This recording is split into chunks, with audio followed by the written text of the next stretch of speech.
Habib Abdullah bin Ali Al-Haddad yang ada di Sangeng, Bangil. Satu saat dia mau menjemput saudaranya yang datang dari Pekalongan atau dari mana, dari luar kota lah, naik kereta api. Dia ke mana? Ke stasiun Bangil, duduk dia. Pas saat itu juga datang komandan atau jenderalnya Belanda. Ketika datang semuanya harus berdiri saat stasiun, hormat. Nah, Habib ini duduk sama tasbihan. Duduk sama pegang tasbih. Turun itu komandan semuanya hormat merunduk.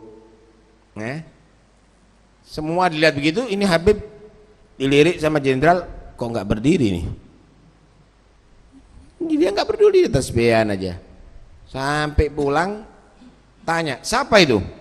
Semua berdiri hormat sama aku, kok itu enggak datang, enggak hormat. Tanya, oh itu ada tokoh ada di sini. Panggil. Harus dia tadi itu dikasih pelajaran.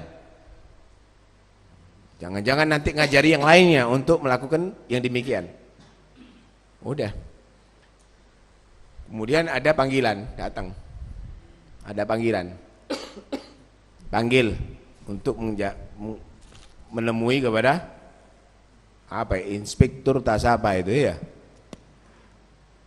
Ntar sholat dulu, sholat duha. Sholat, habis sholat berangkat. Galak ini. Ketika melihat Habib ini sembunyi, tutup itu, cepat tutup semua.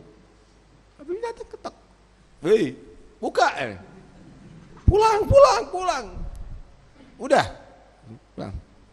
Kaget ini, yang apa namanya, yang nyusul kemudian yang bawaan kaget.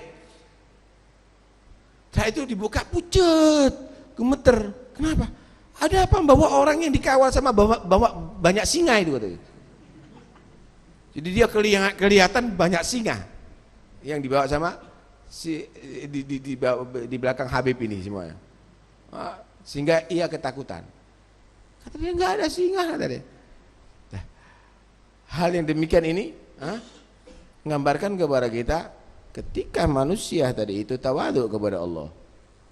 Dan dia tadi itu tidak melihat manusia tadi itu kedudukannya hanya karena jahnya, hanya karena hartanya, duniawinya, maka dia akan dijadikan orang yang tidak pernah tawadhu kepada siapapun kecuali kepada Tuhannya. Diangkat derajatnya oleh Allah Subhanahu wa taala. Nah, kalau kita kan enggak. Masya Allah, kalau udah kedatangan pejabat kafir dicium tangannya. Kafir namanya. Tola al badru alaina itu yang untuk ngarak nabi, ngarak pejabat yang dolim kadang-kadang. Tola al badru alaina, badru dari mana nih? Karena itu akhirnya bagaimana? Kita menjadi orang yang hina jadinya. Padahal Allah sifatkan apa? A'izzatin alal adillatin alal mu'minin, a'izzatin alal kafirin. Kita ini disifatkan adillatin alal mu'minin, dari sikap tawadhu kepada orang yang beriman. Aizzatin alal kafirin, kalau sebab di hadapan orang kafir enggak ada aizzah. Lah kita kok bisa ya menjadi aizzah alal mu'minin, adillah alal kafirin malah. Ini kenapa? Karena kita tawadhunya bukan kepada Tuhan. Kita tawadhunya kepada harta, kepada jabatan, kepada manusia. Coba tawadhu kepada Tuhan, rafa'ahullah subhanahu wa ta'ala. Naam. Allahu a'lam.